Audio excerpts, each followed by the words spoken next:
Hey guys, Ben Nash from Pivot Wealth here, and today we're following on from the previous work we did on setting up your savings and spending plan to now critically think about the expenses that you've included there and prioritize the things that give you the very most value and deprioritize those things that are less important to you. And this is a critical part of ensuring that wherever you land with your spending and savings plan, that you end up in a place where you're happy with how much you're saving, as well as how much money that you've got for the spending that you want to do.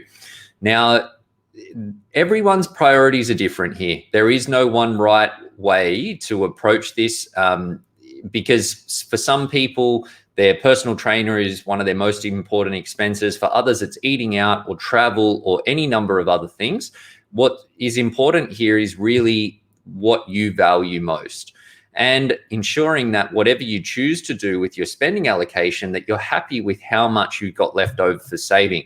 Now, the savings tends to come, it's almost the last thing, but it's certainly not the least important. So what I'm going to do is I'm going to share my screen and step you through the savings planner that we've gone through in the previous version and in the previous step of this challenge rather, and then just circle back so that you can look at and critically think around your spending and what's most important to you. So you can see I've got this is the same example that I stepped through in the previous step of this challenge. We've got some income lines here. We've got some expenses coming out. And then what we're going to really focus in on is the total savings number that you've got in place here. It's essentially left over, but as I say, not the least important thing. Now, one thing that you'll notice is that at the top of this spending and savings summary, there's a drop-down box that allows you to choose the frequency that you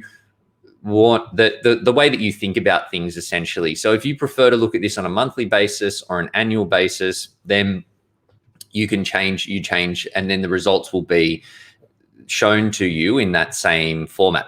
So essentially, if we focus on annually at the moment, we can see that based on the income that's coming in and the allocation across the different expense categories here, there's a total left over of $7,240 a year, which is certainly not to be sneezed at. But let's just say, for the purpose of this example, that you are targeting, you've got a savings target in mind of $20,000 a year that you want to do to hit your goal.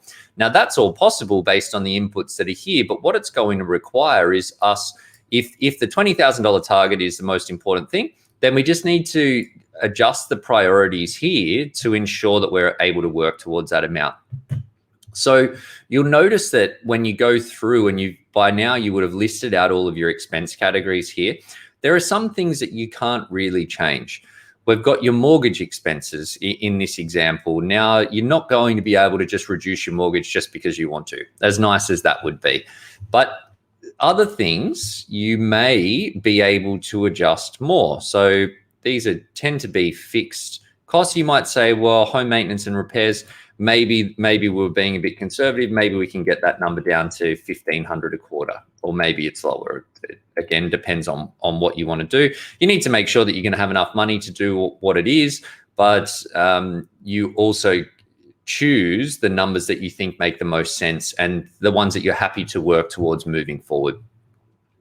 You can see here in this example, we've got some other medical, which might be getting a weekly massage, for example. We can see that that's $600. You might say, well, actually, this is not as important to me as my savings goal, so I'm gonna go every fortnight instead of every week. Then if you scroll back up to the top, say, okay, great, we're starting to move the dial here, and our regular savings is now up to $12,000 over the year.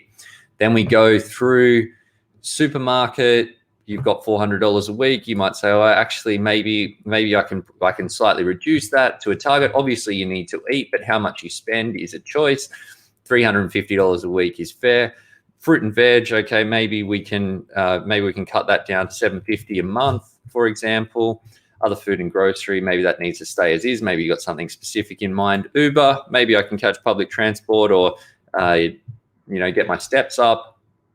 Deprioritize here. Eating out, maybe you say, well, that's not as important to me as some of the other things, so I reduce that slightly there. Holidays and travel, for that, obviously with COVID aside, we can't travel too much, but for a lot of people, that is something that's quite important. So you might choose to keep that as is. Maybe for Christmas, though, you say, well, I could get that down to 1,500. Maybe we make some homemade cards or whatever. As I say, it's really dependent on you. Shave a little bit off the unexpected expenses budget. Maybe we're being a bit conservative now. And then if we scroll back up, happy days, we can see we've actually exceeded the savings target. Now, looking at this, and clearly this is just an example to give you some insight as to how you might tackle it, but you might look at that and say, okay, great, I'm happy with that reallocation. Or you might say, well, actually, I deprioritize a couple of things that I do get a lot of value and happiness out of. And therefore, you might circle back and bump up some of the categories again so that you're finding a good balance. So that process, it's generally iterative, that you want to go through, have a look at your savings number, go back through your expenses, make sure that you're happy with all of the inputs and the outcomes that you're working towards. As I say, it's different for everybody. So figure out what's the most important thing for you. And once again, just a reminder, don't worry about what's happened in the past. That is only important to make sure, to give us a gauge on what we're going to be able to realistically achieve moving forward. But having a different approach in the next 12 months versus what happened in the last 12 months is probably why you're going through this process in the first place. So don't get too caught up on that. Think about what you want to work towards, and then you're going to be all set to get the right results.